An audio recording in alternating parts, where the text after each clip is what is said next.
Okay, welcome back to Hindustan Astrology. I'm Katya, and I have back Dr. Santhip Kanholy. Thank you so much for joining me again. Namaste, Katya. So today we're going to talk about one of my favorite topics, which is physics and alternative forms of energy. Now, this is a field that my husband is in and something that he's gotten me into. And really, it's, physics teaches us the foundations of frequency. And frequency is dependent upon vibration and movement. And so, as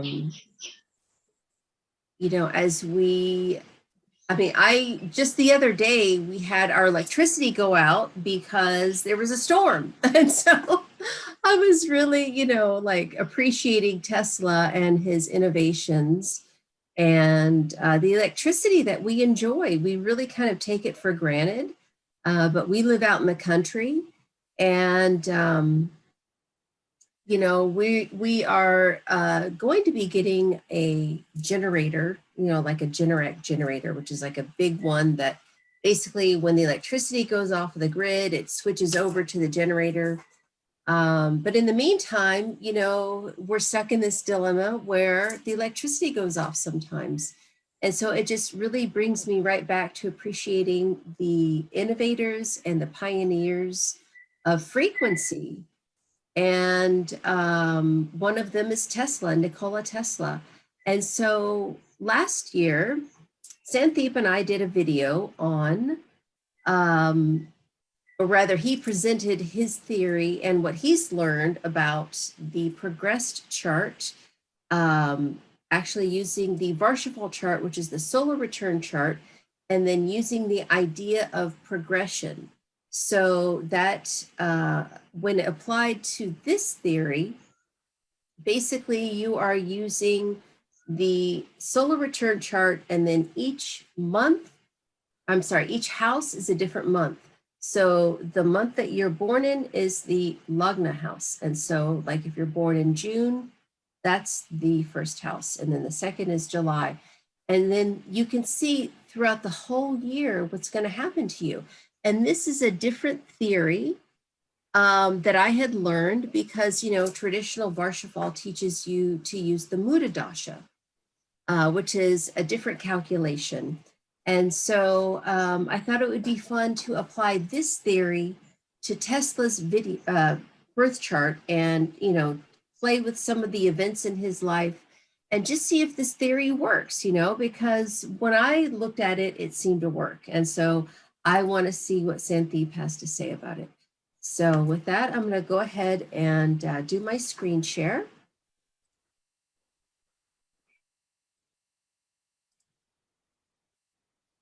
All right. Okay. So here we have Nikola Tesla, Varshaphal, or the solar return chart, as seen through the lens of the life of Nikola Tesla by me. Now, when I first wrote this out, it was for a class for Simon Chapoisky, and I included a lot of stuff about traditional Varshaphal that I found was a little bit lengthy. So we're going to kind of cut to the chase and go quickly as a refresher through what the traditional Varshaphal is. And then we're going to go right to the theory of using the idea of progression.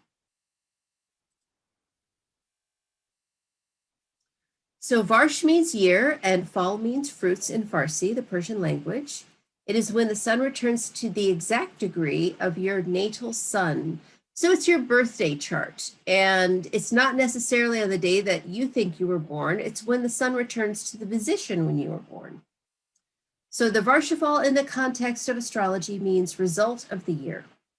So it's developed by the ancient Persians who were Zoroastrians or sun fire worshippers. So as sun worshippers, they were very concerned with the path of the sun and how that, influences your life for, your whole life, but for that particular year. So the terminology that's used and the 5 most important factors in Varshafal are the Muntha, which is the progressed Lagna or ascendant, and the ruling planets of it, the Lord of the year, the Lagna Lord or the Lagnesha, the natal chart's Lagna placed in the yearly chart, and the sun's place in the yearly chart. So those are the 5 things that you're really looking at. And here I just added some pictures, the Zoroastrian symbol, sun and moon symbol rather. And then Pir-i Ragozar is the temple in Yazd, Iran, where Zoroastrians gather on Bahman 10, which is around the end of January, to celebrate the ancient Sade festival, or the 100. So this refers to how many days until spring. So around that time, it's about 100 days till spring. And what is today? It's Nowruz. It's the spring equinox today. So Nowruz Piruz to everyone. I have a very strong affinity for the Persian culture because my sister married an Iranian man and lived over there for several years and is now a translator and does quite a bit of work in Iran, traveling back and forth, translating books. So, you know, I love that this is kind of like the Persian part of Vedic astrology that we still incorporate, you know. So Tajika aspects, what is this? Without reading through all of this, you guys, I just want to show you, just go straight down here and look at what this is. Look at the symbols. Basically, what we're dealing with are the play of elements. So when you have a conjunction, obviously, you know, it's the same sign, right? Semi-sextile, I don't use this a whole lot. I know some people do, but it's not very common. Semi-square is not very common. Sextile is common. This is, think of elements that are friends to each other, right? Water and earth, they're sextile to each other. Fire and air, they're sextile to each other. That's your friend. That's like the second most benefic aspect. The quintile, I don't use it a whole lot. The square, well, obviously, you know, it's Capricorn and Aries. It's the elements that are in the different parts of the season, right? So you have cardinal, you have fixed, and you have mutable. So those are the 3 parts of a season. Those are the 3 months that go for each season. And so the square, you know, Capricorn, let's say Capricorn and Aries, they're both cardinal. And so, you know, that's going to be a square. Trine, that's obvious because that's the same element, right? So that's like Pisces, Cancer, Scorpio, same element. Sesquiquadrant, I don't use that a whole lot. I don't use that. Quincunx. Now, this is what's called the, what's it called in Vedic? The, I've forgotten, but it's the 6-8. It's the 6-8 aspect. So quincunx is, you know, obviously, you know, something 6 or 8 houses for something, it's going to cause difficulties, right? So that's the quincunx. And then the opposition is self-explanatory. So for someone with a background in Western astrology, Tajika astrology is particularly interesting because it makes use of aspects in almost the same way that Western astrologers do. Only the terminology is different. Instead of aspects, the Tajika astrologers speak of yogas. Tajika astrology is mainly practiced in northern India, which is closer to Iran. It is a product of the mixture between Arab, Greek, and Indian culture, and Persian. Hello. And curiously enough, it is almost never used for analysis of the birth chart by Indians, but mainly for horary astrology, which is Prashna, or Varshafal chart analysis, the solar return. So in other words, traditionally Vedic astrologers don't use these aspects for Jataka, you know, but the way I see it, you use everything that works. And so, like some people say Rahu and Ketu don't have aspects, but if they do, they're 1, 5, and 9. Well, what is 1, 5, and 9? It's a trine. So if there are planets in the same element as Rahu or Ketu, it's going to influence it. Of course it is. Why wouldn't it? So that's the way I've used these aspects. It's not just for Varshafal, but you can also use it for birth chart. Tajika yogas. So this is the basic idea you want to know, is the idea of applying and separating. So if an aspect is applying, it's in the degrees before the other planet and approaching it. If the other planet is beyond the degrees or past the 10-degree orb, then it's separating and it's weaker. That's the most important thing. So we have the faster moving planet will be lower in degree than the slower moving planet. The faster moving planet is approaching the slower one and is applying to it. So applying means that the faster one is approaching the slower one. It's going to take it over. The planet speeds from fastest to slowest, just so you know: Moon, Mercury, Venus, Sun, Mars, Jupiter, Saturn. Fastest, slowest. And then the actual terminology that's used is Ithasala for applying, meaning the planet is about to make the aspect, or Ishrafa or separating, meaning the planet has passed the 10-degree orb. Retrograde planets change the effects of the Ithasala yoga. When the slower planet is retrograde, the Ithasala yoga is more intense because two planets are still approaching each other. When the faster moving planet is retrograde, it is not approaching. Therefore, the Ithasala yoga is null and void. When both planets are retrograde, there is no Ithasala yoga. When there is a retrograde planet between two planets in Ithasala yoga, the results will be interrupted and the effects felt later. So interesting that the retrograde gives a slightly different effect. It's just delayed. And then this is the traditional way in Varshafal charts. You would look at the entire year to predict what's going to happen. So it's called the Muda Dasha. It's used for timing events in classic Varshafal. It is the Vimshotri Dasha system based on the moon's nakshatra and the yearly chart converted to 1 year. The Dasha rulers are read the same way as in a birth chart. The Mahadasha is observed in terms of the house it resides in, as well as the house it rules. And the Bhukti ruler is assessed the same, as is their relation to each other. So this is, it's roughly, I think it's about a month to 6 week period, I think, for each. It's not exactly a month for some. But it just tells you how your year is going to progress. So this was from the video that we did together last year, where you proposed the idea. And where did you say that you had gotten this theory from? Well, there is already an idea called a system of perfection in Western astrology, in which you look at the same concept as an entire house being applied for an entire year, based on the year. It's basically the munta, the Varshafal. But then there were these astrologers online who are playing with these same ideas, right?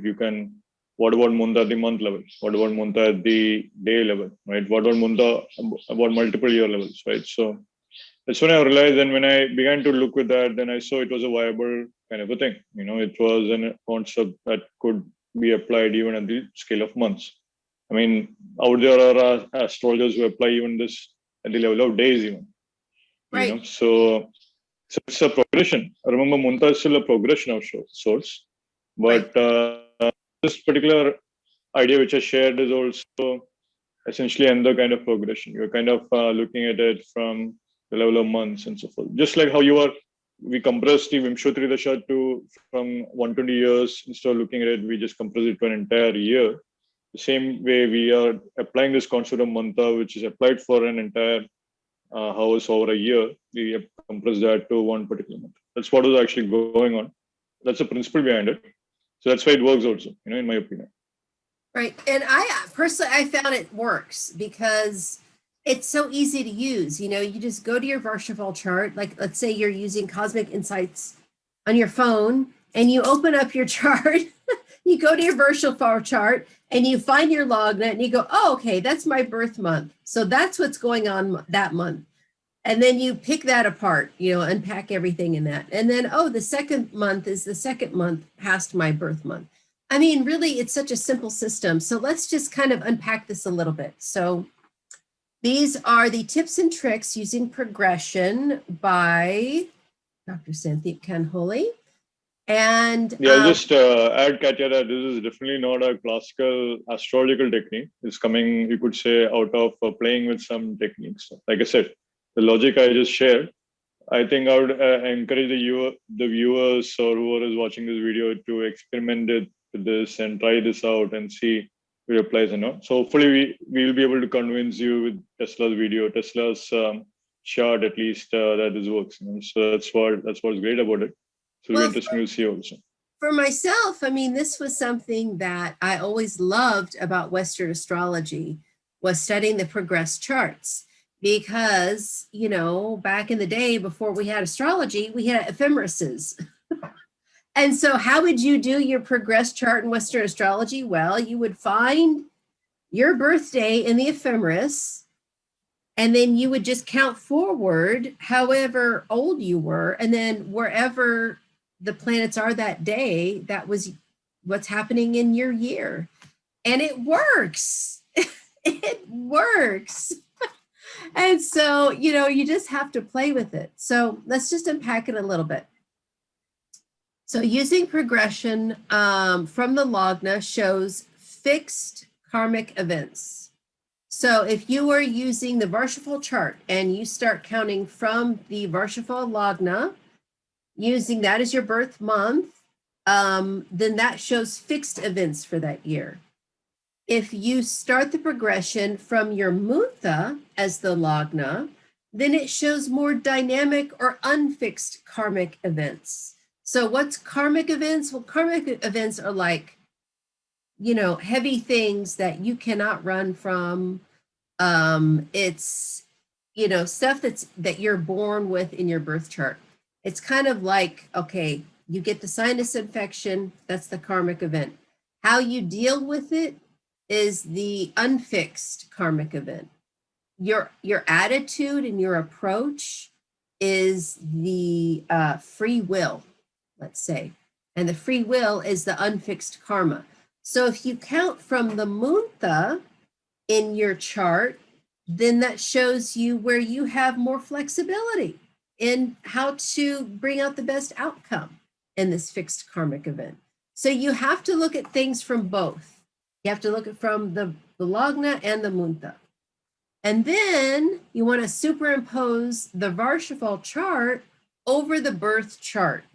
And this will really unlock what this means to you personally for this year, what things are being highlighted for you this year. Take the Muntha and plug it into the birth chart and then do the progression from there. So then you're taking the Muntha from the Varshaphal, and then you're plugging it into the birth chart, and then you're saying, okay, well, this is how my year's going to be according to this Muntha. I mean, already we've got 1, 2, 3, 4 ways to use this technique. I mean, it's mind-blowing. Pay attention to the nakshatras and their lords. The Sukshma Lord is very important, very important. That's where the shadow is. And I would also add, it wouldn't hurt to look from the moon, because the moon's going to show the shadow side, just kind of like take it all into consideration.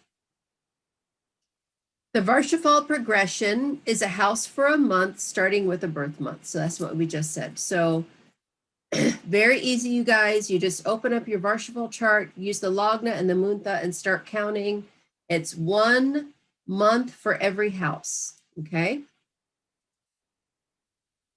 So just to review what we went over, same thing.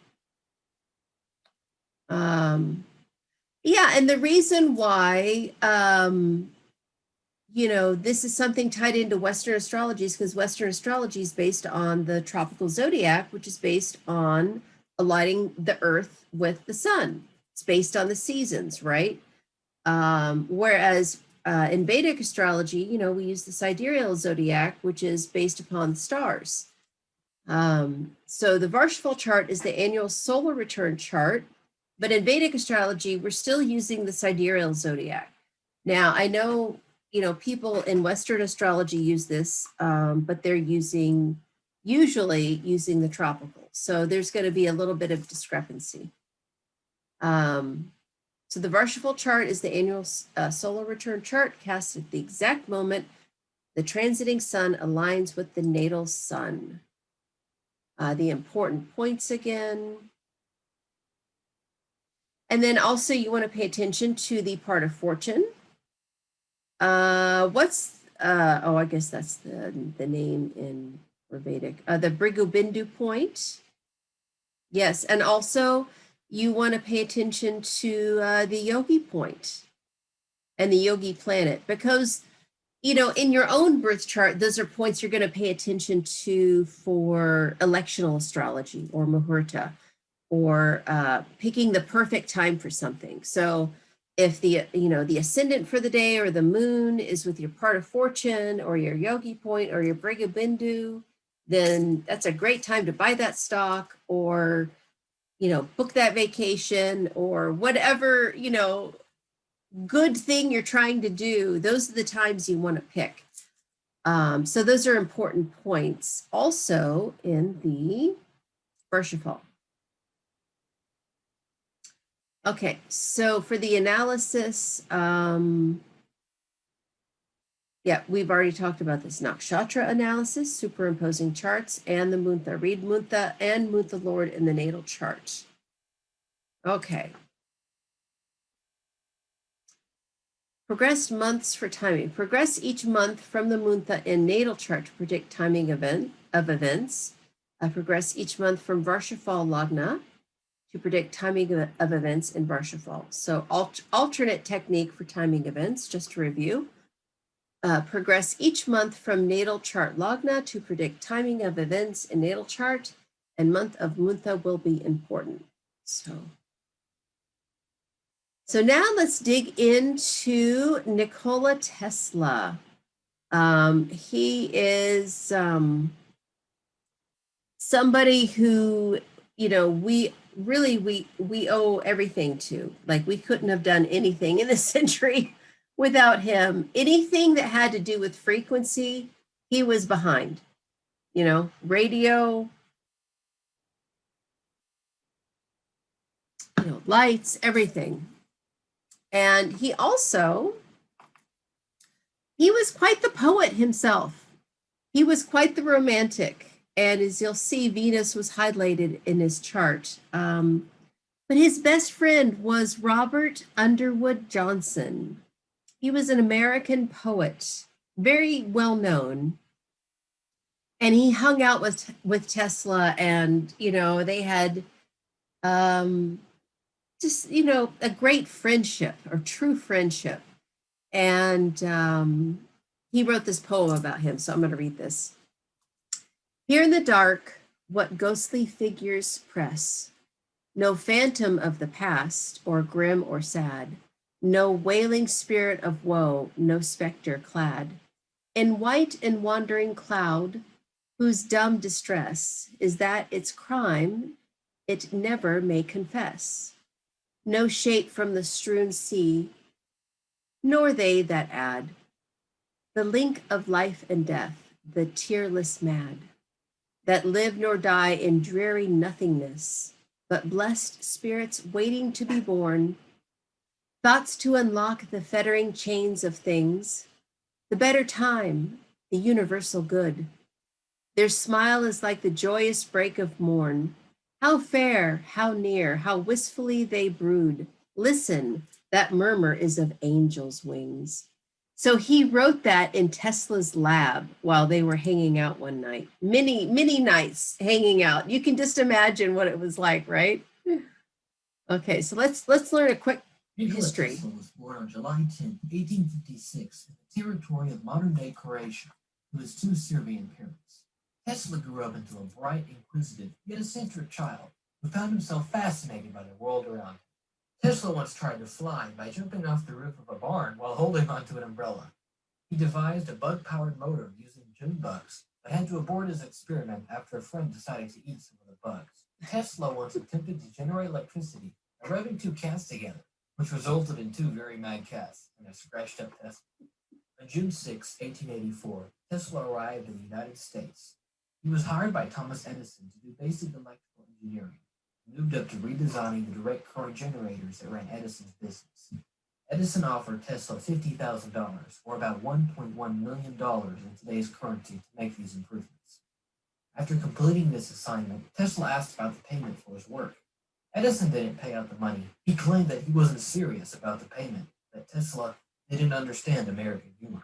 Tesla eventually left Edison's company and partnered with George Westinghouse in 1888 to commercialize his system of alternating current. The problem here is that alternating current competed with direct current, which Thomas Edison built his entire monopoly on. Thus began the war of the currents. Edison started a massive smear campaign against Tesla and alternating current, trying to scare people away from using it. He spread false information about it, lobbied against its use, and went so far as to electrocute a circus elephant in public. Basically, Edison was a jerk. Direct current had plenty of its own faults. It was the cause of death of countless children and created numerous house fires. Also, the maximum reach of direct current was about 2 miles, which meant a substation had to be built to continue the current. To this day, they would still be building substations if they were going to get electricity across the U.S. Tesla's alternating current could go for hundreds of miles. Lights running on alternate current were bright white, unlike dull yellow lights running on direct current. Eventually, Edison had to give in to the demands of the people and had to go with alternating current. Tesla's influence spreads much further than electricity. He had over 700 patents and came up with ideas such as robots, spark plugs, the electric arc lamp, an X-ray device, bladeless turbine, wireless communication, laser technology, neon lights, remote control, cellular communication, an electrical bath to remove germs, radar, and much more. Tesla died from heart failure in a room of the New York Hotel on January 7, 1943. Despite his fame and influence on the world, he died with significant debts and all alone. While Edison is known as the inventor of the century, Tesla is only acknowledged as a paragraph in today's history books, forgotten and unappreciated. Thus ends the story of Nikola Tesla, genius and inventor. Yeah, I mean, we really owe it all to him, you know, honestly. The more I study him, the more empathy I have for him, and the more gratitude, you know. He sacrificed so much. So this is his birth chart, July 10th, 1856. He was born at midnight, and this is truth. Apparently there was like a lightning strike when he was born too. Like, I mean, it's rumor, you know, but I would believe it. I mean, it would just make sense, right? Because there's a lot of storms around this time in Croatia. And so here we have, look at this, Pluto right on his ascendant. You know, Bharani is Yama, and Yama's, he's not just the god of death, he's kind of like the god that takes you over the river to where you're going to go to. He doesn't actually, you know, inflict the pain upon you and the death. He's kind of like, in Greek mythology, it was like the river Styx, you know, that you had to cross over to get to the other side. So it's so interesting that was right on his ascendant, and there's that rumor of him, you know. But so Mars is the Mars is the chart ruler. And check this out. You know, he's here to serve. It's a past life karma. And I find it's interesting, his moon is in Hasta, the hands. And so much electricity comes out of your hands, you know, Reiki and all forms of energy, subtle energy. Isn't that very interesting? But Mars is in Chitra, you know, and Chitra is ruled by Mars. So makes it doubly strong. K2 in the 6th house. So yeah. Rahu in the 12th with Jupiter. So his, you know, his destiny and fate in this life is to reveal spiritual discoveries. You know, I mean, this is Revati is Mercury. It's you know, alchemy and all of the esoteric occult sciences. So and then we've got all this stuff over here.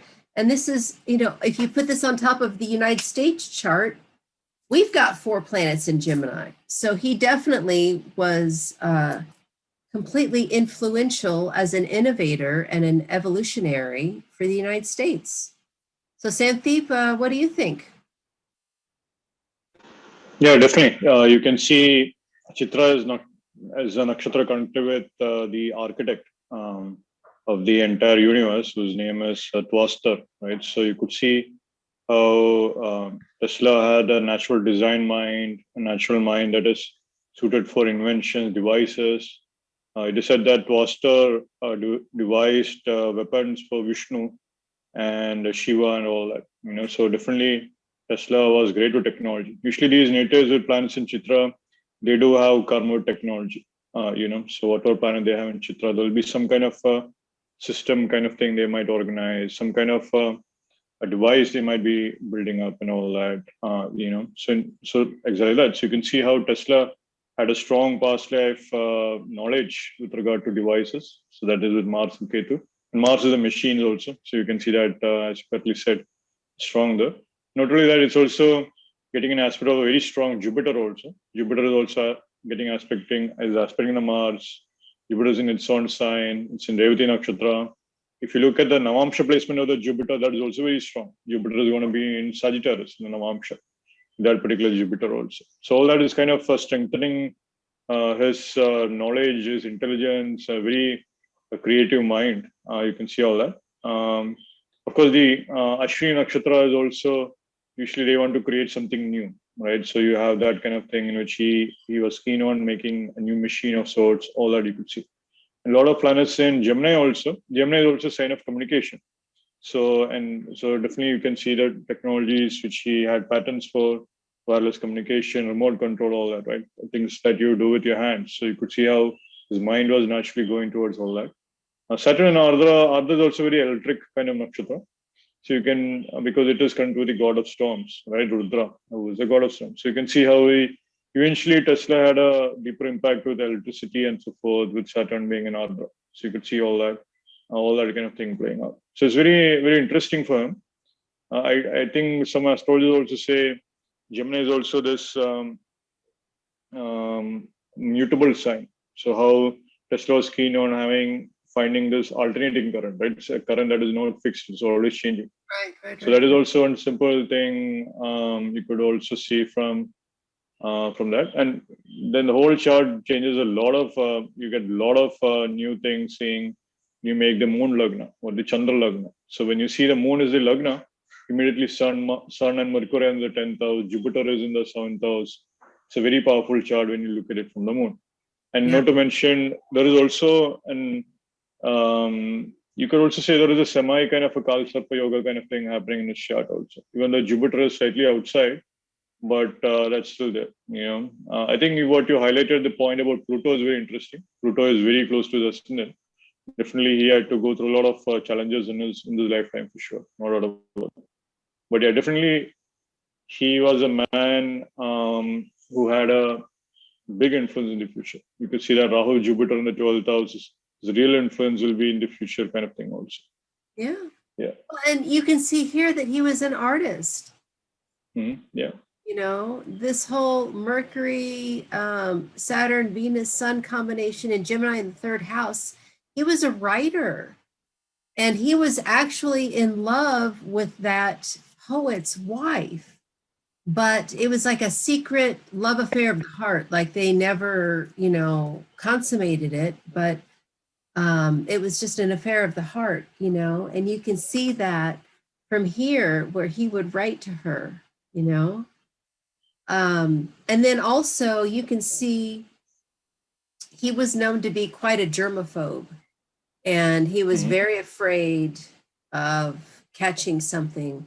And anytime you have Moon and Ketu together, you guys, you've got someone with OCD for sure. And in the sixth house of health, oh yeah, he was freaked out. He always had to have everything clean. He had to fold his clothes a certain way every day. And with Mars there, you know, he's really concerned about his body. You know, this is an OCD about his physical body. But I also find it interesting that his Neptune retrograde, it's in Purva Bhadrapada, which in the 11th house of friends, you know, he had a lot of very artistic friends who were into drugs and alcohol and partying, and he would throw these lavish birthday parties every year for himself, and he would do a press release on that day. And if somebody was close to him, then he would throw them a big birthday party. Like he was all about his friends, and there was always music, and he would unveil some invention he was doing. He was quite the showman, you know, and he was really little, like in stature. And if you have Pluto or Ketu on the ascendant, you've got a small person. Yeah. Yeah, it's interesting. You can see the sun being in Punvasu. Punvasu Nakshatra is the Nakshatra hosting. So you could see how he likes to host events and stuff, music events, all that, right? So that's the thing for sure. Definitely Nikola Tesla was a great host. He did host a lot of parties for sure. No doubt about that. And Sun Venus, you know, that shows someone has low self-esteem. And he did have low self-esteem, especially with Saturn there and Mercury. Yeah. He couldn't communicate himself except through writing. I mean, that's so sweet. Now let's talk about Uranus. I mean, hello, that's the planet of electricity. You know, he was the grandfather of electricity. So let's talk about Uranus. Well, he's in Taurus in the second house. What's the second house? Well, the second house is speech. What did he invent? The radio. What is second house also? Well, it's our relatives. I mean, it's our blood relatives, right? So it's like your early childhood, your immediate family. But second house is money, you know, and it's for him, it's in Taurus. And while he should have received a lot of money, he was swindled out of a lot of money as well. You know, it's in Venus's sign. Venus is over here in the third house.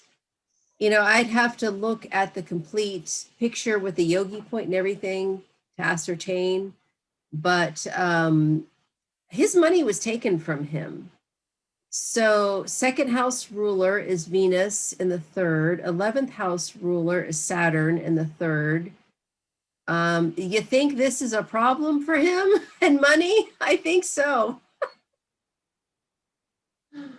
Yeah. Yeah, you can see wherever the dispositor of Ketu or Rahu goes, there is some past life karma there. For Tesla, you could see the dispositor of Ketu is actually Mercury, and Mercury is actually conjunct a lot of planets. So he really had some real challenging past life karma to be cleared with respect to those planets conjunct the dispositor of Ketu. So that is what happened. So it's the problems with Edison, the problems with his boss at this time, which is again Mercury and the Sun, right? So in fact, you could see Moon being in Hasta also. This planet, the Hasta is the nakshatra associated with jokes, right? So you could clearly see that he had this karma to be angered by a joke.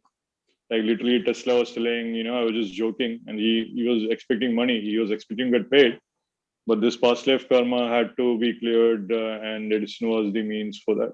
For Tesla to Right. clear that karma also. Right. But yeah. And then opposite, I mean, this 12th house is so telling. I mean, what he's here to do is to bring spiritual innovations, Yeah. and then that Neptune retrograde is, it's in the same sign, not the same nakshatra, but it's in the same sign as the United States moon. Mm-hmm. So he's definitely here to bring down higher frequencies. And, anytime Neptune is in the second, the fifth, the 11th house, you're dealing with someone who's probably a starseed, somebody who's, not from this planet. And there's so much ET folklore around Tesla and about him not being from here. And you can just see that from that Neptune retrograde in the 11th house of communities. His community are, far off. He's not from here. His family is not from here. But it's such a beautiful chart, really. And then this is just some of the stuff that I picked out. We don't have to go over everything. But as I said, Aries Lagna, Mars is the ruler, K2 is the sublord. So this is just stuff to keep in your mind as we're going over his progress charts. Mars and K2 are Virgotama, the same in the Navamsha. Pluto on the Lagna indicates a small physical body. Pluto is the power of the small and indicates his work with free energy. And anybody, like I think even Einstein had Pluto prominent, working with nuclear energy, the power of the small, right? Hasta moon is the hand or the fist, ruled by the moon, Savitar. The sun god, golden-handed, everything he touches turned to light. Interesting, right? Savitar, everything he touched turned to light, and that's what Tesla did. The star Algorab is one of the stars associated with Hasta, and it's a double star in Corvus constellation, or, it's an asterism on the right wing of the crow. So Corvus is the crow. So if you look at that asterism, you'll see Algorab. It brings success, but eventual fall from favor. Hasta moon can be a thief, or people steal from him. That's the thing that people don't understand about Hasta. It's not that Hasta is always the thief. It's that they get stolen from. This is what people don't understand. It's not always just one way. It's a two-way thing, right? And so for him, people stole from him, as in Edison, the War of the Currents. The Lagna Lord and Sublord are in the 6th house conjunct. So Mars, the moon, and K2 in Virgo dispositing to Mercury in his own sign of Gemini in the 3rd. He had severe health phobias after having cholera at the age of 17. And he's very psychic, and he predicted the future. I don't know if you knew that. But a lot of people with moon K2 conjunctions, the reason why they're so fastidious and they're so paranoid is because they're so psychic.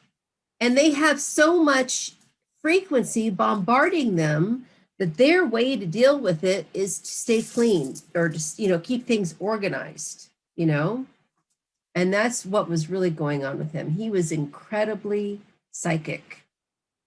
Mercury, Saturn, Venus, and Sun in the 3rd house indicates entertainers. And he was an entertainer, believe it or not, speakers and poets. He was a poet and loved to give parties to show off his innovations. Socialized with celebrities and the elite of his day. Sun-Saturn conjunction shows low self-esteem due to the father, and Mercury-Venus conjunction communicates through poetry. Rahu conjunct Jupiter in the 12th house in Pisces. Jupiter is in his own sign, ruler of the 9th and the 12th. And his father was a Catholic priest. Get a load of that. Indicates someone whose destiny is to teach about spiritual truths and philosophies. So really, I mean, at the end of the day, that's what he ended up doing, was not just making innovations, but teaching us a whole new way of seeing the world and a whole new way of seeing physics. So these are just some of the yogas. He has a Gaja Kesari yoga, which means this. Uranus in the 2nd house in Libra, dispositing to Venus in the 3rd. Well, like we said, Uranus is electricity, 2nd house is money, and a Marika house, a killer house. Venus indicates luxuries and great wealth. So he made money off of his electrical inventions, but it was not given to him. It was, Marika house. And then Neptune retrograding the 11th indicates brilliant but delusional friends, drugs and alcohol. He's a star seed. He's different, stood out. And then this is his major yogas, his Raja yogas, his Dana yogas, and his Arisha yogas. So here's the thing about these yogas, you guys. This is what I learned from Allison. Even though somebody has wonderful yogas showing wealth, you've got to look at the yogi point and the yogi planet and how they're interacting with the Lagna to see if they will hold on to it.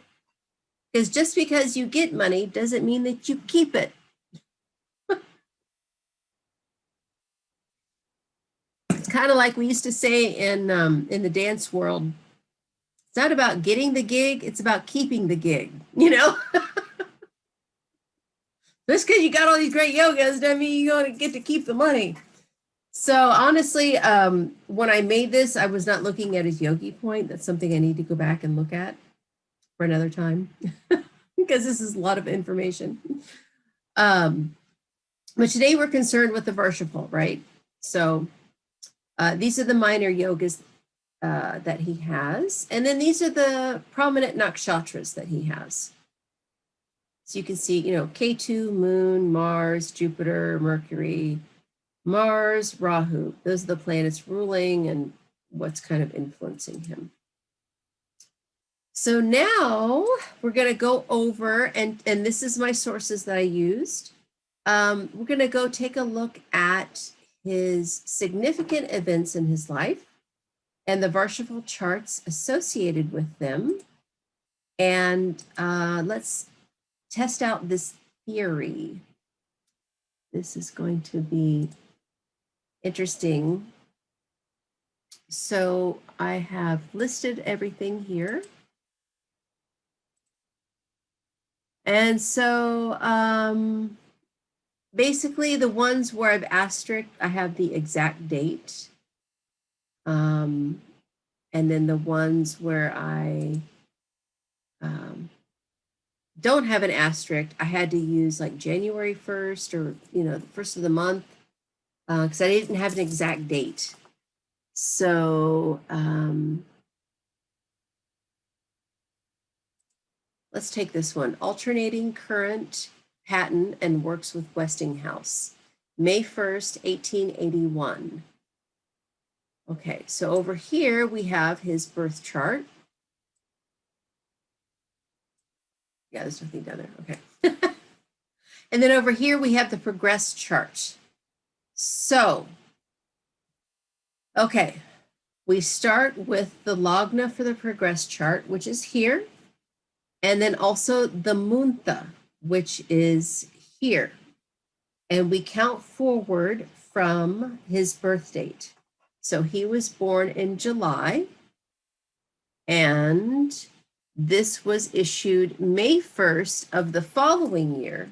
So we're going to start, if we start here, it'd be July, August, September, October, November, December, January, February, March, April, May. So it would have been this month and this house activated when he got the alternating current pattern and started working with Westinghouse. So we have as the ruler of this house, this is Capricorn, which is ruled by Saturn. So right away, we want to look, where is Saturn? And Saturn is over here with Saturn. I'm sorry, Saturn's over here with Mercury and Rahu. And then we also want to look at Dhanishta, which is ruled by Mars. And Mars is over here with the Sun. And from the Lagna, that's in the 4th and the 5th house. Well, the 4th house is the homeland. And Mars and Sun are fire planets. You know, they bring the fire energy. And what was happening? They were bringing fire to the homeland. You know, they were bringing electricity. The 5th house, well, 5th house is, it's speculations. It's creativity. It's passions. It's past life, you know, good karma. It's creativity and passions. And so to have Saturn here with Mercury and Rahu, with Ashlesha, I mean, this is like, you know, Punarvasu, return of the light, you know, and these two are within a few degrees of each other. It's not very, very far off. I mean, it's still a conjunction. And then from the Munta, let's see.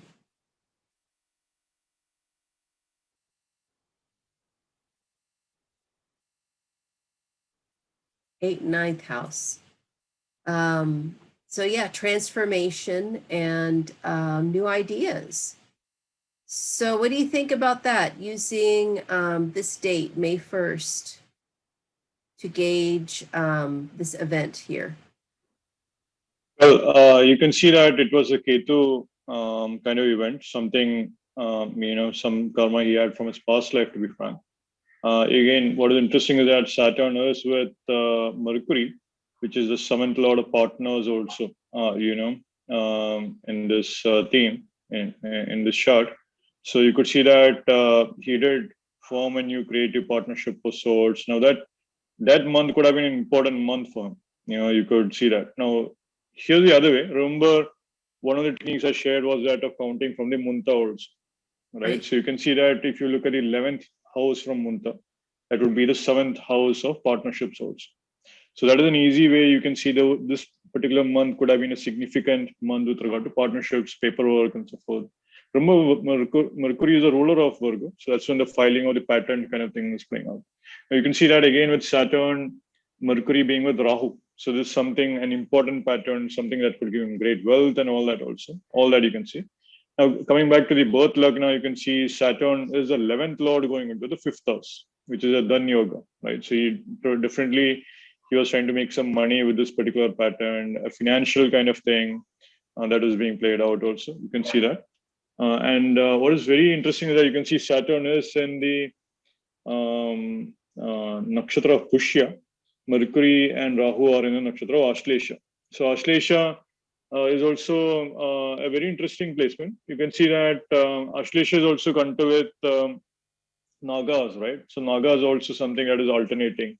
The snake is moving, you know, in a wavy pattern. So you could see how all this came out during that particular month in a very strong way. So definitely the 11th month would have given the 11th Lord's result. You know, you can see that easily. Saturn, and this is something that would have had an impact for a really long time. That is something that did play out. Not to mention, from the Munta itself, the Munta Lord is actually Mars, and Mars is, so this was an important year for him. You know, you could say that because Mars is also the Lagna Lord, right? So you can see that Munta Lord being an important planet in this chart is also triggering some very important events, especially with regard to Martian themes like machines and so forth also. So you could see that. The other interesting aspect is from Ketu being in 11th house in in the chart, and it's very interesting that it's falling in the 11th house of friends, communities, and so forth. So, but the Saturn is kind of favorably placed in the fifth house of the Varshafal chart. So that's you could say any planets or the months whose lords are favorably placed are going to do much better months for you in general. You could see that also. Now, the other interesting thing you could see that is that just from the chart itself, the Lagna Lord of this particular Varshafal chart is Jupiter, being the ruler of Pisces. And Jupiter itself is going into the eighth house of research and secrets and so forth also. So this year, that particular year would have been very, very important for him with regard to research, So that's the other interesting thing that's also playing out. So one way or the other, it would have been a very important year for him with regard to research and public capturing of the research ideas and so forth, that kind of thing. And then definitely there was an important wealth creating year for him in many other ways, or important a wealth plan or a document which will give him eventual wealth that were in a Saturnian kind of time frame, which will be a long-term kind of thing and so forth. So it was very interesting. He had to take he had to file a secretive document this time. And Ashlesha is a nakshatra conduit secrets. So patterns, you'll find a lot of Ashlesha nakshatra natives do have a thing for patterns and so forth. You'll begin to see they do deal with secrets and so forth. Nagas were keepers of great secrets in the mythology. So they knew the great secrets of wealth, health, Amrit Vidya even, according to some legends. So you could see all that, how he definitely had a very important karma to be cleared from his, as far as his knowledge and sharing the knowledge or protecting the knowledge is concerned, protecting the idea is concerned. So that's one more thing you can see there easily with Saturn and Mercury. Yeah. Yeah, and not to mention the simple observation, you can see that the name is also Westinghouse, right? West is Saturn, right? Saturn is indicative of the west direction also. So you could see how he did have this particular year would have been important karma for him with respect to Saturn energies as far as his past life karma is concerned, and also his wealth potential is concerned also, because Saturn is a planet in the fifth house in his chart also. Yeah. Right. Yeah, and Dhanishta is associated with wealth and also music. And so I would think this is probably when he started, really meeting people and getting, these parties together and musicians and poets and, the wife of his friend, right? Seventh house stuff. So that probably was all starting at that point too. Then he becomes U.S. citizen and Tesla coil patent. Right. And then the radio invention. And then the patent wasn't upheld until after his death. Which is right. I thought that might be interesting to look into. Right. Because we have an actual date, March 1st, 1893. And let's see, so we have, and then don't forget, we've got to, superimpose the two charts. So starting so if we look at the radio invention, he wasn't given credit during his life, but not until after. Well, we have the ascendant with Mercury. Well, hello, Mercury, communications, media, radio is right on the Lagna. In Pushya, and Pushya is the wealthiest sign. So his wealth wasn't given until after he was gone. Isn't that sad? But it's ruled by the moon. So where's the moon? Moon is in Sag, in Uttara Ashada, ultimate victory. He did have an ultimate victory. He was given credit for the radio patent, but it just wasn't until after he was gone. So where's Jupiter? Jupiter is here with the Muntha, with Rahu. can't make this stuff up. So 12, 11, okay, it's in the 10th house of career. And Aries, we go back to innovations and pioneering, right? So he was the ultimate pioneer of the radio, but he wasn't given credit. I think it has to do with this Venus retrograde and the Mars retrograde that year. So yeah, Mars retrograde opposed Mercury on the ascendant. That's going to bring delayed results for communications, right? And then Venus retrograde. I mean, Venus is luxuries, but she's in her sign. She's got Digbala, right? Actually, no. Venus has Digbala in the 4th house, but she does very well in the 12th house, right? And she's with the sun, not so great. But check this out, y'all. That's not Kazemi, but it is almost Kazemi. If they had been within 17 minutes of each other, they would have been exactly conjunct Kazemi. That's when a golden opportunity happens, the door opens, the chime rings, the lock opens. It's in the 12th house of secrets and mysteries. Yeah, interesting, isn't it? And it's, ruled by Mercury, and Mercury's, on the Lagna. So what do you think about this radio invention? Yeah, it's you could say that it's a very, very important year. Well, 2 ways. One, look at the Munta and this birth chart. You can see the Munta is actually on his Lagna of his birth chart. So it is an important year just based on that. You can just see that immediately. Munta is in the 10th house in the chart as well. So you could see it is going to be an important year with regard to his career. Aries itself is a sign of a new beginning and new start. So definitely he invented the radios, right? Literally, you could say that. That's the easiest thing you could see. But what is interesting is that Mercury is it's supposed to be strong in the 1st house. It's supposed to get Digbala in the 1st house as well. So you can actually see that this particular Varshafal year, with regard to communication things, especially with regard to ideas, this would have been an excellent year for him.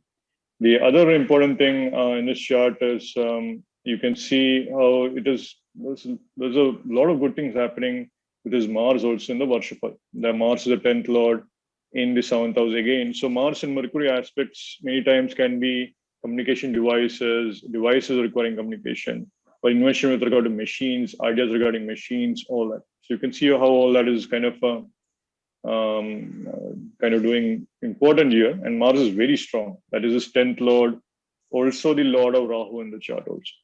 Now, sure, he might be able to get the machine this year, but then the actual official thing would take some time. So what is interesting is that you could see that with the sun in the 12th house, usually there is karma with the government, that particular thing. With that particular chart, usually they do have some karma with recognition, karma with government and all that. So, but interestingly, you could see that this particular year had great potential for him.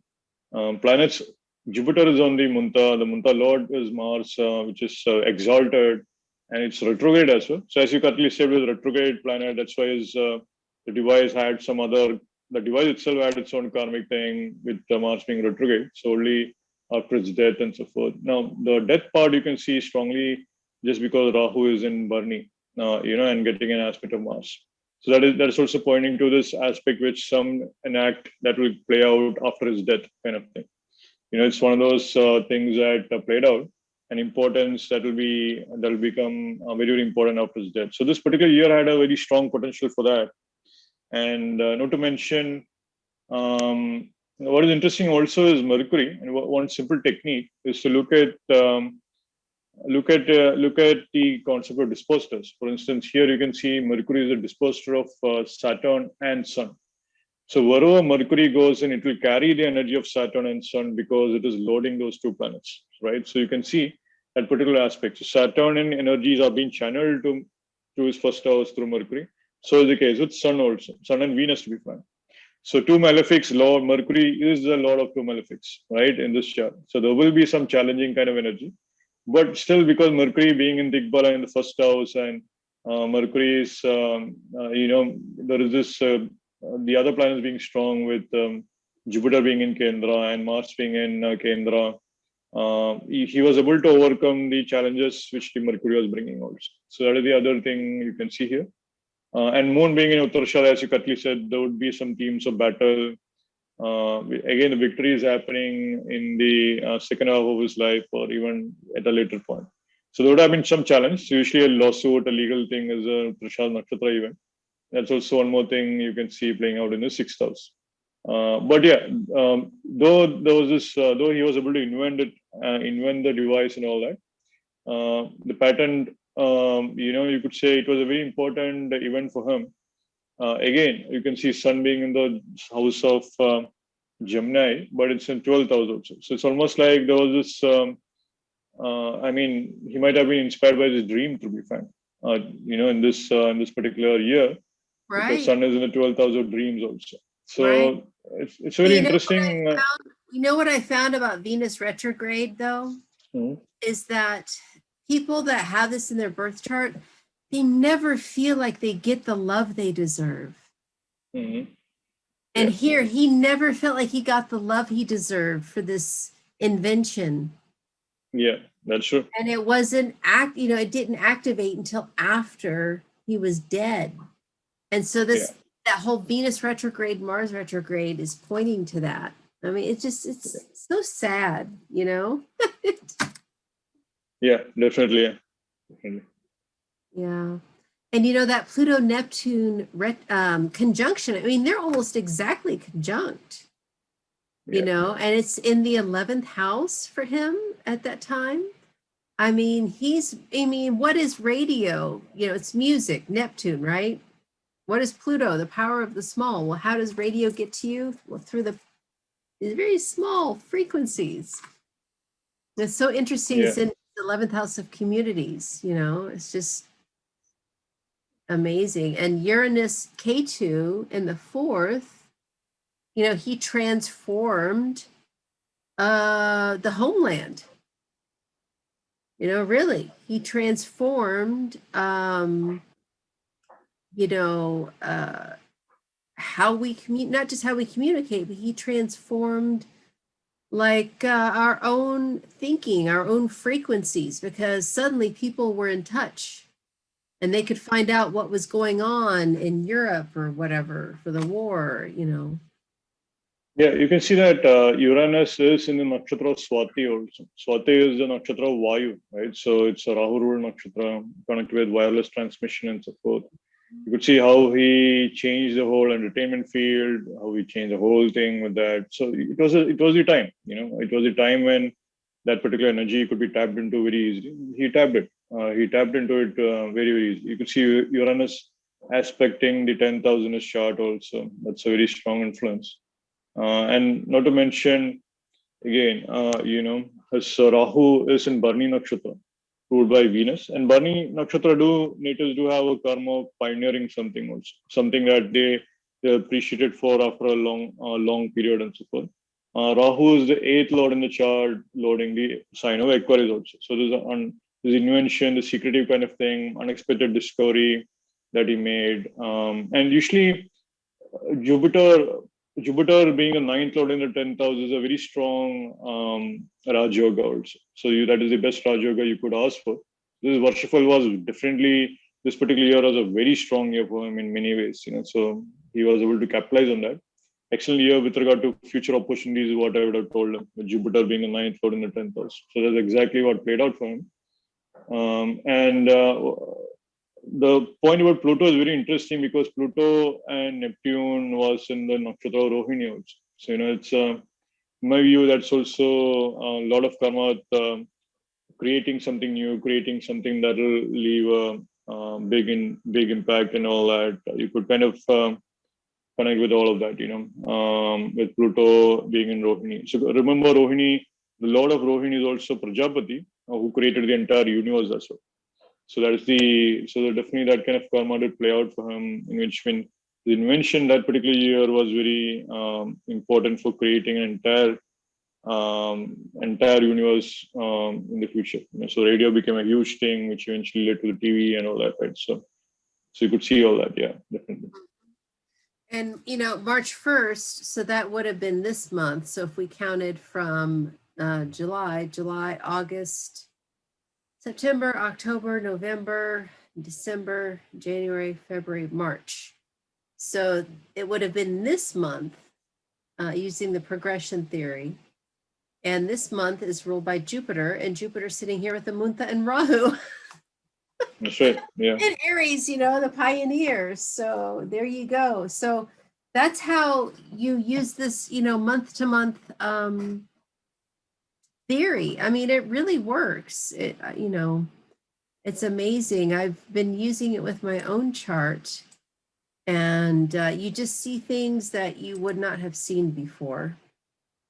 So, I mean, look at all this stuff he did. Patent for first radio-controlled ship, heard radio signals from Mars, Wardenclyffe Tower project with J.P. Morgan, wireless electrical energy patent, Tunguska event, which is, the meteor, although Tesla says it was actually his leftover Wardenclyffe project that he sent to Russia. Whatever. There's so many different conspiracy theories about him. He was offered the Nobel Peace Prize, but he refused it. Katherine Johnson died. That was his, the wife of the poet who was his best friend, who he was in love with. And he was on the cover of Time magazine. Project Rainbow, which is the radar invention, was here. So yeah, so which one of these do we want to pick? Patent for first controlled ship, wireless electrical patent. Let's look at this one. Because, I mean, if we didn't have wireless, we wouldn't be doing this right now, y'all. Hello. This is the importance of this man. This is what I'm trying to impart. This is the importance of all, studying frequencies, realizing your ancestors and what they brought to the table,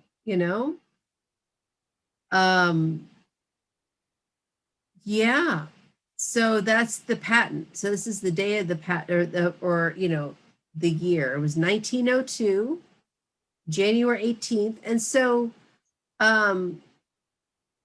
just a word, when you guys are pulling up your Varshaphal charts, you always want to make sure you're using your birthplace as the location that you put. Like when I first put these events in, I actually put the place that these events happen. And then I realized, oh no, that's not right. You have to put in the birthplace, but the date of the event. So he was born in Croatia. So you have to put in where he was born every time for every single event, even though he wasn't there, you see, because then you're pulling up the correct Varshaphal chart. Yeah, I can just add that that is some technique in which you can shift to a new location, but it's like an astrocartography kind of technique also. I think Simon Chukowski made a video on that, in which you go to a different place and which is having great Varshaphal, then there you go. So then it could actually help you out. So, but yeah, but to identify the original pattern of karmas which Tesla was born with, you have to make use of the original birthplace, which is which what Katya just mentioned, for sure. Yeah. Yeah, I mean, this is you're going to get a more true, clear picture if you use your birthplace. So I just want to add that. But yeah, so this is the year that he did the wireless electrical energy patent.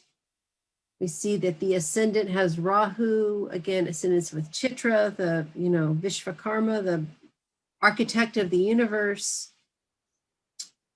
And Rahu's on the ascendant, showing that, there's a lot of fated or destined plans for that year. So that would have been July. So when did this happen? Let's see. January.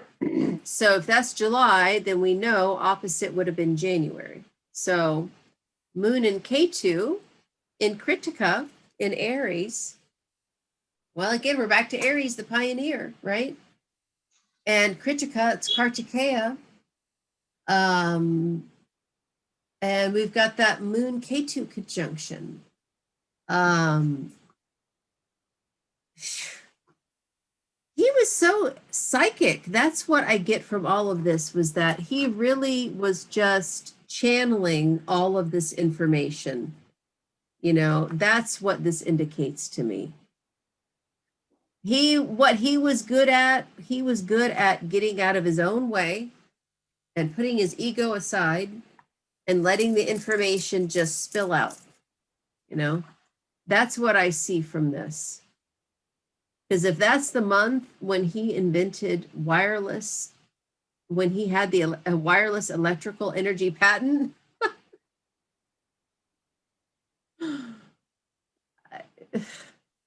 look how close they are. Yeah, so Rahu and Ketu are definitely the wireless planets. So the planets that you don't see, the invisible planets, right? And Moon, you can see, is actually in his nakshatra of exaltation. Moon gets exalted in Taurus, but in the same nakshatra of Kritika. So you can see that here in this chart, the 10th lord is actually, first of all, you see that the Lagna lord of the Varshafal chart, Venus, is going to the 10th house. So that's the best placement. Even though some astrologers would argue it is not strong, it doesn't have Digbala. Venus having Digbala in the 4th house and loses its Digbala in the 10th house. But still, it is the Lagna lord in the 10th house. You know, that is one important thing that's going on. Interestingly, the 10th lord Moon is going to the 7th house now. Now, that's a very important year for his career. That's one easy thing you can say, because Moon is a planet aspecting the Lagna. That's one easy thing you can see. So, a very important year for his career again, you know. You could see that. Now, you could see, so now, because the 10th lord Moon is with the wireless planet Rahu and Ketu, right? It's aspecting, it's in the Rahu Ketu axis. You can see that easily, how that karma did play out. And again, you can see the 9th lord in this chart is strong. Mercury is in the 9th lord, in the 9th house, and it's with Sun, the 11th lord of the chart also, which is a Dhan Yoga again. So this year, at least, it was looking good as far as wealth was concerned, because it is, you could see 11th lord in 9th house, that's a Dhan Yoga, 9th lord in 9th house, very great Dhan Yoga and all that. Not to mention Saturn, the 5th lord aspecting Sun and Mercury. So this was a very good year for his wealth, good year for fame, recognition, all that. And definitely the wireless invention, you could see the potential just because of the Moon being in the Rahu Ketu axis. Yeah. You could say the other interesting thing in this chart is also the ascendant is actually Chitra Nakshatra of the Varshafal chart. So that is a very interesting thing. Now, here is where the superimposing the principle of the superimposing the Varshafal chart upon the Rashi chart can be seen. If you look at Chitra Nakshatra, we talked about how Mars and Ketu of his Rashi chart is in Chitra Nakshatra. And the ascendant of the Varshafal chart is literally in the same nakshatra of where his Mars and Ketu is being activated. So you could say that just because of that fact, you could say this is a very, very important year for him. And Mars and Ketu are important planets in his birth chart also. Mars being the Lagna lord and so forth, you know. So just by that itself, you could say this is a very important year again for him. And look at the Munta of the Varshafal superimposed upon his birth chart. Munta is actually again going to the 10th house of career, of fame and recognition. So this was a very good year for him in terms of fame, recognition with regard to his career as well. If you look at the birth chart, the Munta Lord becomes Saturn, and Saturn is again forming multiple Raj Yogas and Yogas, all that in the third house of Gemini, again the house of communication. In the Varshafal chart, Saturn is aspecting Gemini, but it is with Jupiter. So it is 1 year, you could say, in Saturn and Jupiter conjunct, your efforts are kind of supported by the universe kind of thing. There is a small luck and factor, benefic kind of energy of Jupiter that will play out with his efforts easily. But yeah, it was an interesting thing. Now, one thing, if you look at Rahu in the ascendant, you could say again, this is a vastness year. This is a year connected with big name recognition, big technology, and so forth. You could see that. And Rahu's Lord is actually connected with Venus also. So Venus also is this coordinating planet, a planet that is trying to unite different things and so forth. You know, so this Venus being in Pushya is also very great with regard to opening up a lot of opportunities. Remember Pushya is the nakshatra of nourishment. So this was a great nourishing year for him in many ways with regard to technologies, and definitely you could say that if you carefully look at Saturn and Jupiter, Venus is the nakshatra lord of both those planets also. So that is also why it's making it kind of very much more important. And they're in the And third that is house. also, That's the thing. I mean, Saturn and Jupiter, anytime they come together, are going to produce massive changes. But they're both retrograde, and they're in the third house of communications. I mean, what he did that year was produce a massive change, not just in electricity, but the way it's communicated, the way it's transmitted. I mean, that's what blows my mind. And then look at this in his birth chart, Uranus in the second house. In this chart, Uranus retrograde in the second house. right. Yeah, that's a very important influence. You could see that the transiting Uranus was actually aspecting as natal Uranus. Varshafal chart definitely, the years were very important for him with regard to activating important events for sure. No doubt about that. And not to mention Pluto is also in his 8th house of inventions. That's also making it very, very significant. Now, here's the other way you can see the superimposition of chart working. You can see that the 10th lord of the Varshafal chart is Moon, and that is actually which is his Lagna of his birth chart. So anytime planets are interacting with very important Varshafal chart, planets are interacting with very important points in the Lagna, that is going to be a huge or important year. You could say that easily. For him, it was a Moon. Moon being on his Aries, you did have some really unexpected kind of opportunity for recognition, fame, all that. A very great year for creativity. So all that you could see easily. You could see that from there. But yeah, it was he psychically channeling it? Good chance he was more psychic this year for sure than previous years. That I could say for sure. Yeah, Definitely. for sure. Yeah, crazy. I mean, and Mars, the ruler is here in the 12th house. Yeah, Mars is aspecting its own sign as well with the 8th house aspect, so which is also making it strong in that way. And he's the ruler of the second house here. So yeah. Yeah. Usually second lord in 12th house, they indicate some financial loss. So could be financial loss must have happened for him that year. Or some loss of friend could have happened also. Mars being the 12th house, basically that. So could be something like that could have played out for him during that year, yeah. So let's look at the last one. This is Katherine Johnson's death.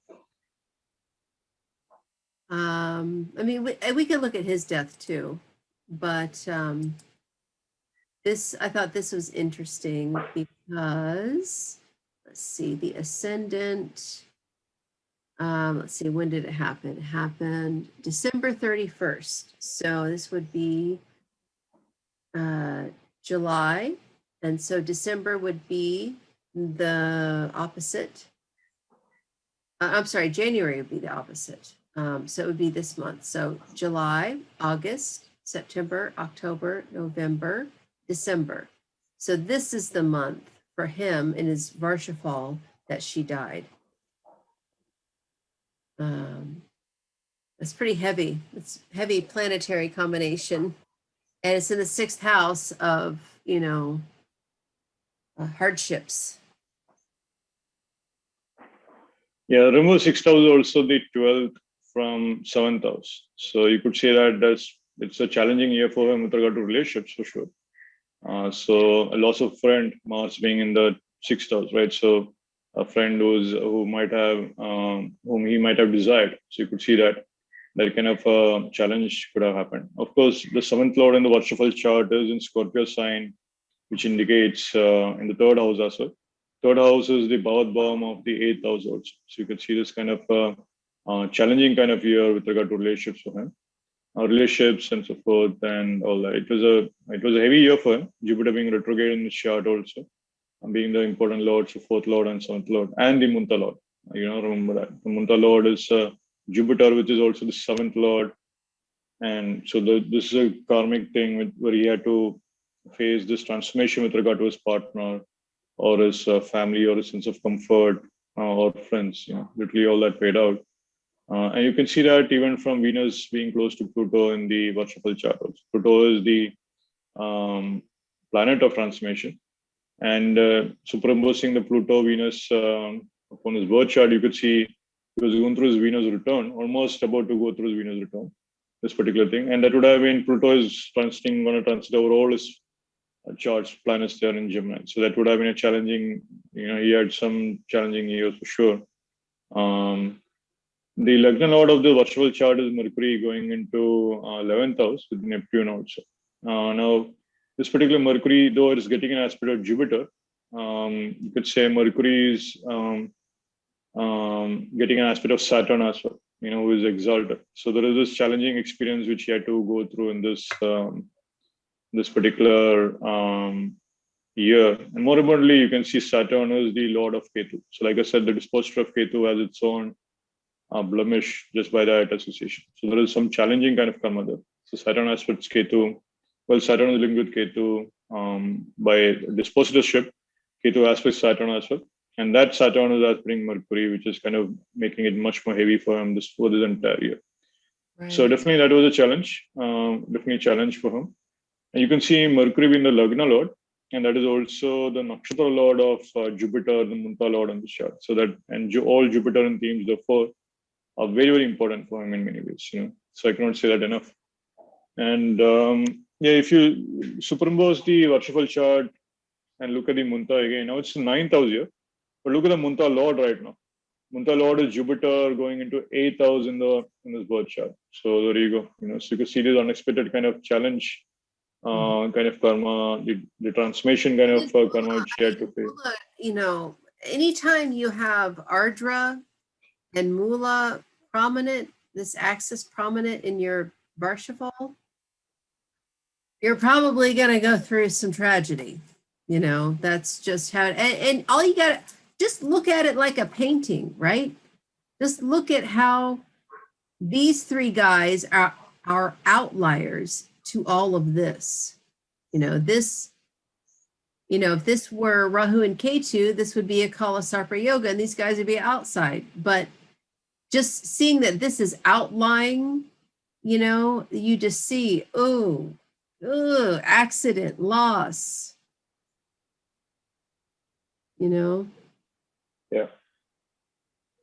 Yeah, it was an important year for him to deal with some loss karma. Saturn being exalted, Saturn being in Chitra Nakshatra, whose Nakshatra Lord is Mars again. So Saturn kind of shows the karma that you're trying to clean in that particular year or that particular lifetime reading. So you could see that.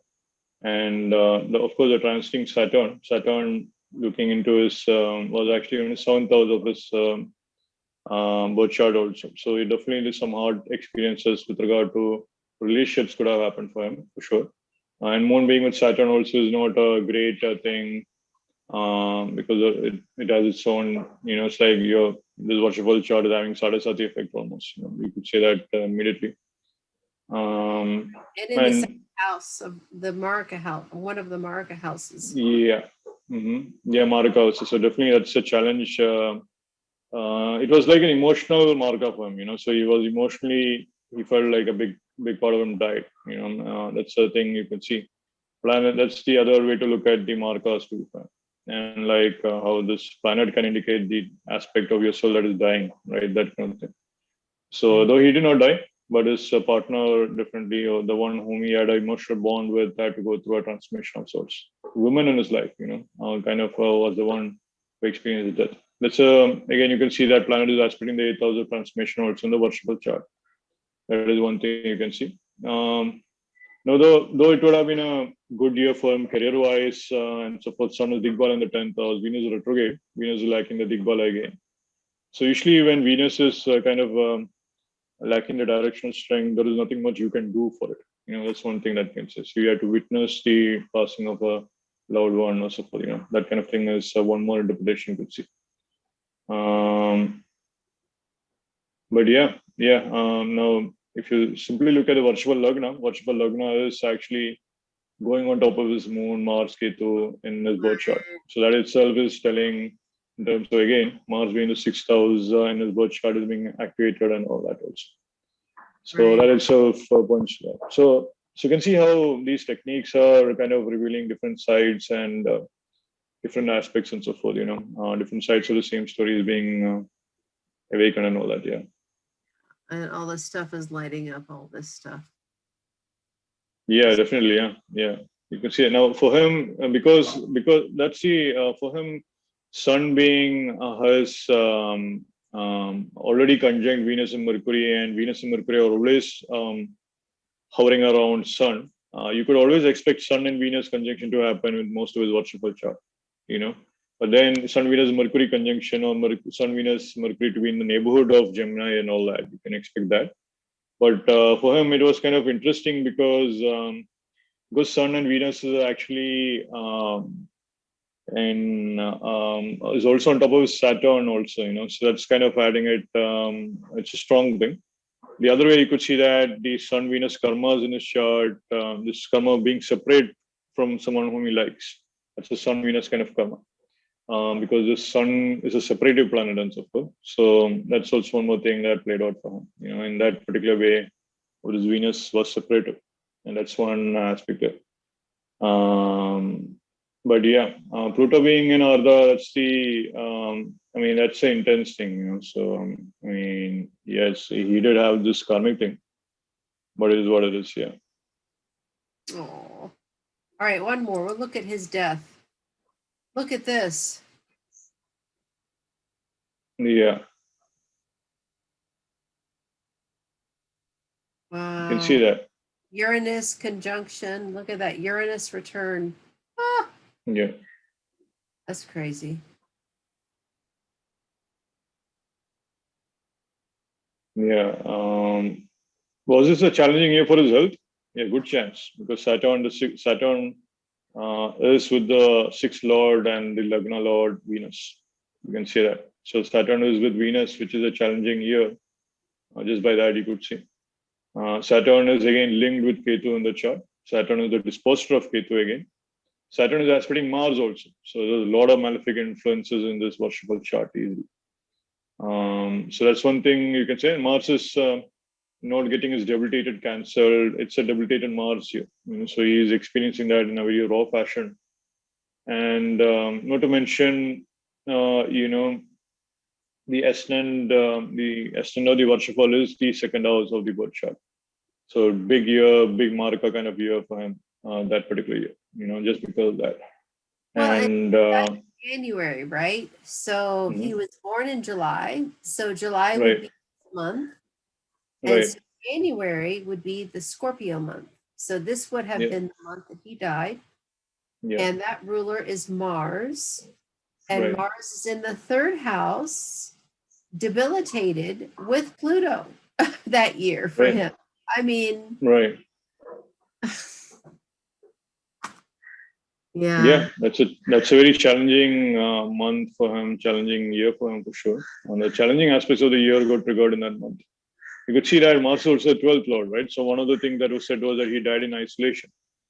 You could see that aspect with Mars being the 12th lord of isolation also. There was this kind of angst kind of thing. So probably he had some lung related problem. Mars being in a Cancer sign, which is usually related with lungs. You could see that. You can see also by the fact that Saturn was aspecting Mars, so that was also some challenges there. There's a real challenge there. Usually 12th house should one way or the other be linked with respect to moving to a different world when we move from this Bhulaka to the other world also. So you can see that in the Varshapal for sure. And, definitely in the birth chart, what you can see is this particular aspect where let's see, I think his Munta Lord is also Mercury, and Mercury is actually, he was going through Mercury return. Like I said, Sun Mercury will always be close to Gemini because of his planetary combination. The other interesting thing here is that The Munta, you can see that the Munta is actually in his third house of his chart, which is also the Bhavat Bhavam of 8th house, which can also indicate transformation, higher transformation, and death and all that. Third house is definitely a malefic. He has a couple of malefic planets which added to his malefic influence. Sun, Saturn being there, being the 10th lord, and simple malefics in that. So usually malefic planets do tend to give some challenging kind of experiences, challenging karma to be cleared and all that. So for him, it was with regard to his health. Note that Mercury is also the 6th lord in his chart. So because of which the health kind of thing was a very challenging thing. And the Varshapal chart was not great for his health either, because Saturn on the Lagna and all that. Though Saturn, you could say that Saturn is the 10th lord of the Lagna, but Saturn is now having weak Digbala. Saturn is having strongest Digbala in the 7th house. Saturn is in the 1st house in the Varshapal chart.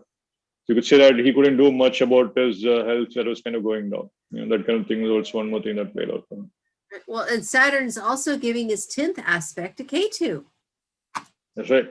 Yeah, so it's like a double malefic kind of thing going on. Many multiple influences happening. Saturn is aspecting his Ketu. Saturn is aspecting his Mars. And the planet of health and vitality, which is Sun, is getting hemmed by malefics on either side also.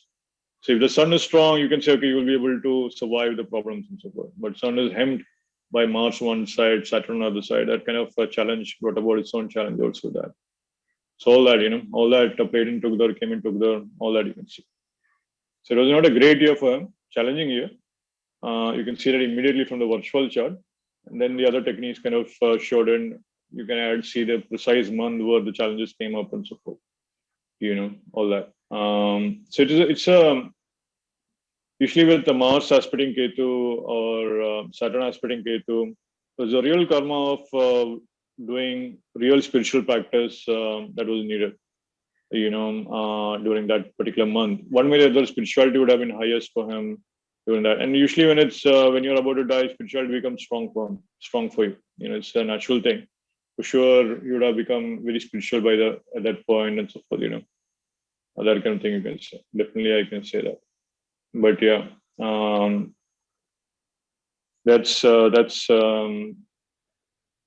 it was a challenging year for him. And then of course Tesla, wherever he is right now, I'm sure is fine. You could see Rahu being in the 4th house in many ways.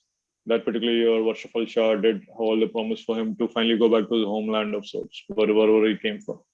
You can see that kind of karma with the home and interplanetary home or whatever, right? That kind of thing you can see with Rahu being in the 4th house in Maga also. So yeah. And it would be a Kala Sarpa Yoga if it weren't for Neptune. If you didn't use that's right. planets, you would have a Kala Sarpa Yoga.